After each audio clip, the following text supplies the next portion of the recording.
You're listening to the Learn Hypnosis podcast with Jason Linett and Richard Nongard. Build the confidence you need to work professionally as a hypnotist.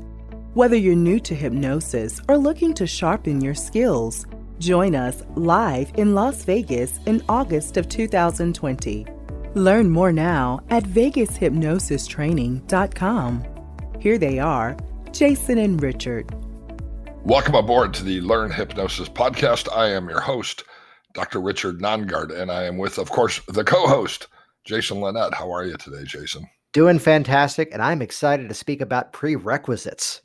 Prerequisites are interesting. People say to me all the time, I want to become certified as a hypnotist. What do I need to do first? And probably one of the most interesting things is that we have people who come from every walk of life who take the ICBCH certification course. In recent classes, we've had people ranging from a bartender to a licensed mental health professional to a sales professional. And it's really pretty interesting because I think that by coming from a wide variety of different backgrounds, each of the different members is able to serve a different group of clients and is able to apply hypnosis in a number of different ways. So there isn't a prerequisite for the ICBCH certification that requires any specific academic background or training. But I do find that with the varied groups of people who've taken the certification course over the year, it's really created a synergy and an energy among those who are working together to both learn hypnosis and actually offer their services as professionals. Though, let's get specific for a moment because, I've got people I've trained around the world. You've got the same as well. And, maybe just kind of riff for a moment on some of these stories. I would say one of the most fascinating students I ever had was a firefighter. And he was coming in from a very different background. And he wasn't on the emergency medical services side. He was the guy with the hose putting the fire out and then passing them off to the medical services. And from the start of the class, it became this beautiful display where he goes, well, I realized from day one of the event that what I say to people when I'm, there on site, whatever I say sticks. So I have to say it with conviction and I have to say it with certainty and sincerity. And as soon as it begins, I don't get to go, no, wait, let me do that again. So from that background, very different, which I'd say a very, not quite opposite. How would you even measure this? But here was the IT professional working as a government contractor that just on her own, she was a client of hypnosis at one point and had this really life-changing experience. And as she put it, she goes, well, as much as the work changed my life, I then found myself walking through the offices, I'll say it directly, at the Pentagon with a bunch of IT nerds who were not making eye contact.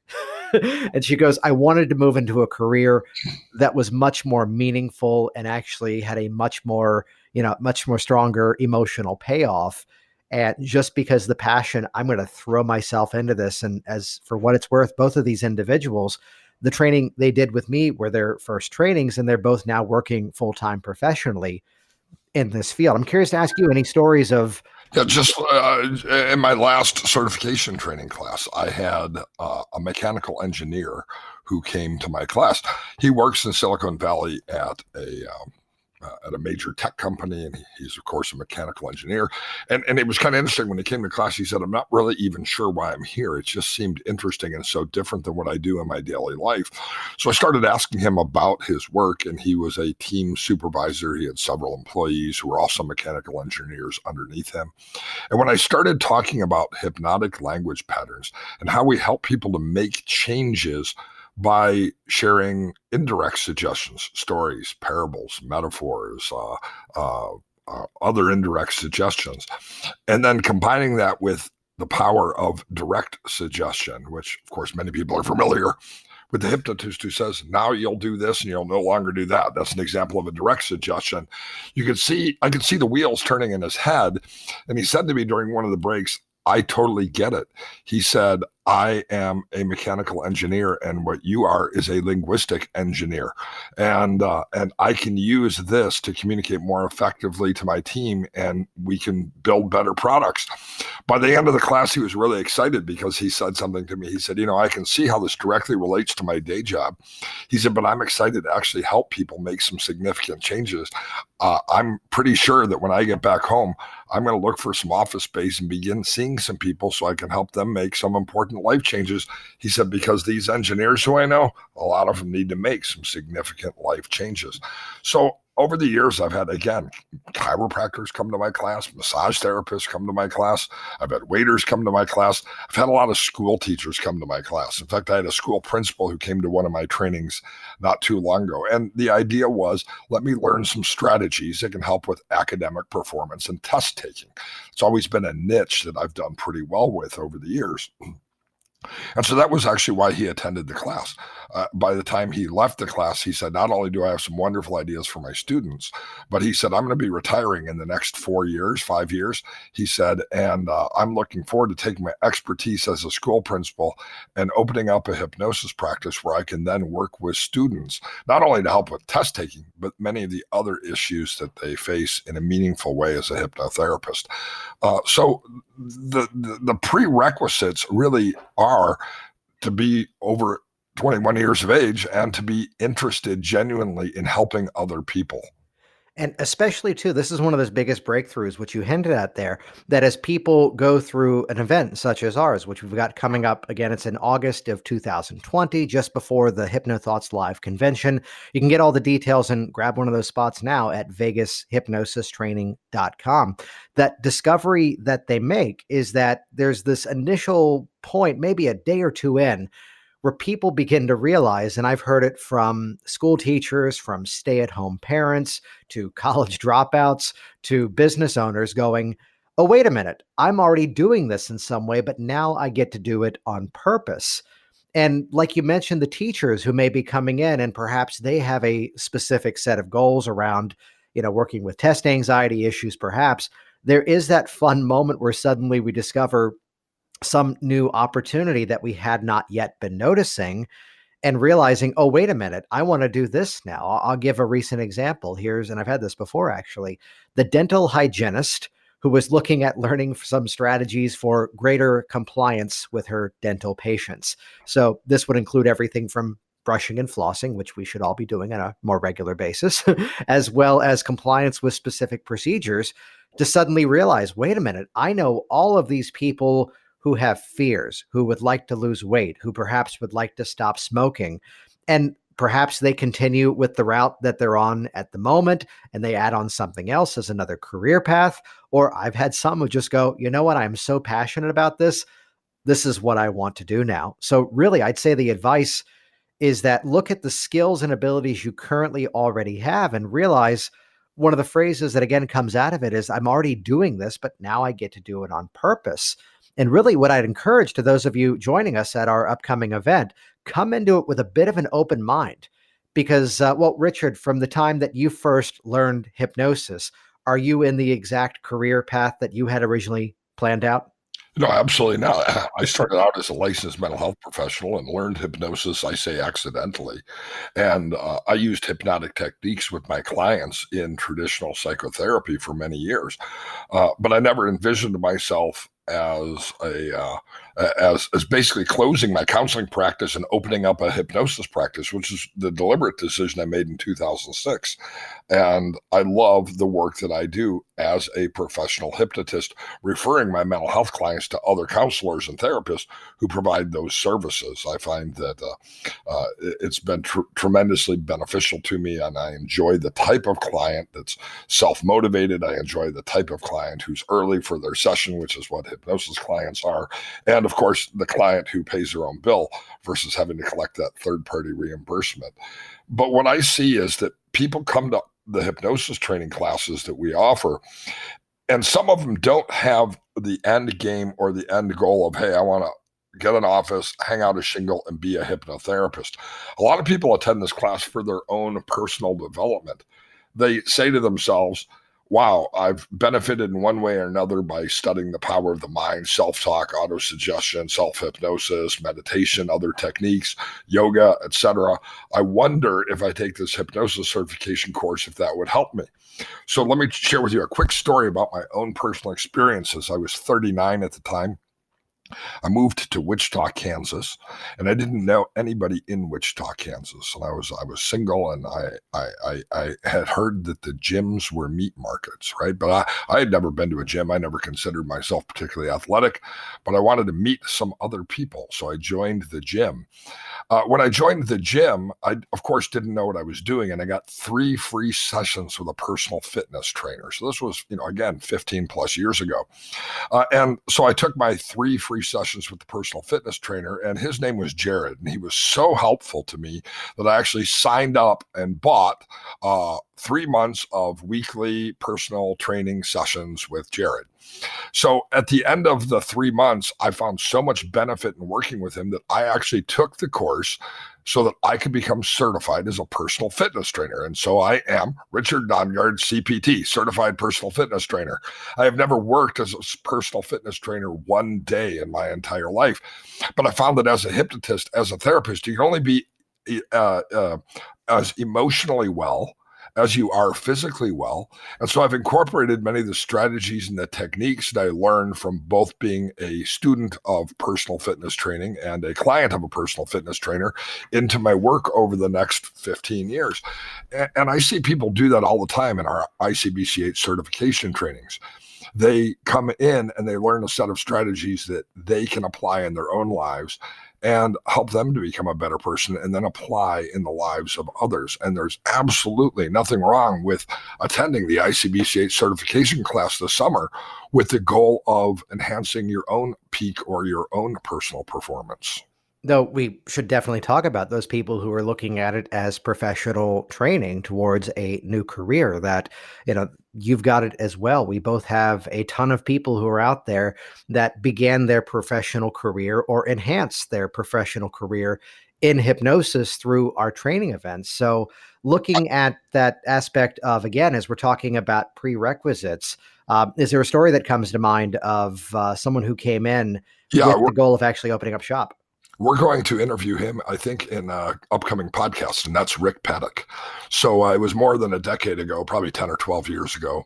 I was doing a training in Corpus Christi, Texas. And primarily at that time, the people who were attending my trainings were other mental health professionals, although, of course, it was open to anyone. So Rick came to the class. It was his first hypnosis certification training, the first hypnosis class that he attended. And he was interesting. He came from a sales and leadership background, and he was very personable, very interesting guy, and shared some of his thoughts on emotional intelligence and leadership, emotional intelligence and sales, emotional intelligence and the ability to work in that corporate environment. And he had as his goal a part-time private practice while he continued on with his day job. Well, we all know what happened to Rick Paddock because he's become a very popular member of the ICBCH and the hypnosis community as a whole. His private practice succeeded. He was very successful at applying both the strategies he learned in his business world, his day job, and building his clinic or his practice in the evenings and the weekends.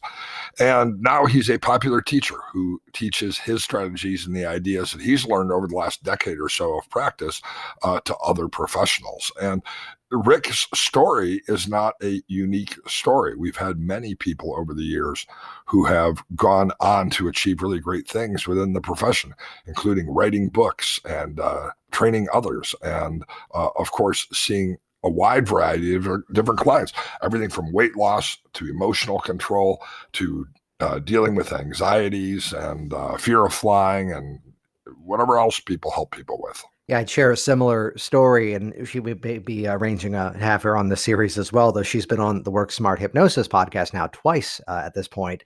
That'd be Karen Gray, who's out of New Hampshire and Vermont area. I forget, she lives in one, works in the other, so I'm not going to guess which configuration it is, this was a great story, that it was a friend of hers who took my training, and then he went back and she wants to experience hypnosis. And here's the moment. It's a moment of hypnotic phenomenon where she's looking at her arm and she can't bend it. And that's never happened to her before. And she goes, I got to learn this. And then traveled the two of them. He took the class again as she took it for the first time, and is now Green Mountain Hypnosis and making a great career out of it. And again, someone who's not just a practitioner in the field, but also very rapidly becoming a leader. To kind of round this conversation out, we've talked about what are the prerequisites to become a hypnotist, which basically the answer is whatever your own personal experience is. And, you can always find from your own backstory, what are those strengths? What are those skills that you picked up? I was at one point working in management and professional theater. So the skills that I had to develop in that world to take a team of creative people and help them get along, the specific timing and strategic planning that's required for these big multi-scale $1 million musicals where the scene changes and in 10 seconds you're transported somewhere else, where quite simply, if I called the cues incorrectly, I could have killed people, which thankfully never happened, which is a whole lot more comfortable of a situation where now I can look at the shape of seeing my clients, whatever current promotion is running, putting on an event like Richard and I are doing with VegasHypnosisTraining.com. So really, what skills and abilities do you already have that have prepared you to now take this next step and learn some great skills as the professional hypnotist? Though again, to round this out, what are some of those requirements, let's say, to remain a hypnotist, or at least to remain active as a member of the ICBCH? ICBCH professional hypnotists value continuing education. I've never had anybody yet who took a certification course, opened up a practice, and started seeing clients and never learned anything else. Everybody who becomes passionate about helping other people always uses a certification training course as a starting point.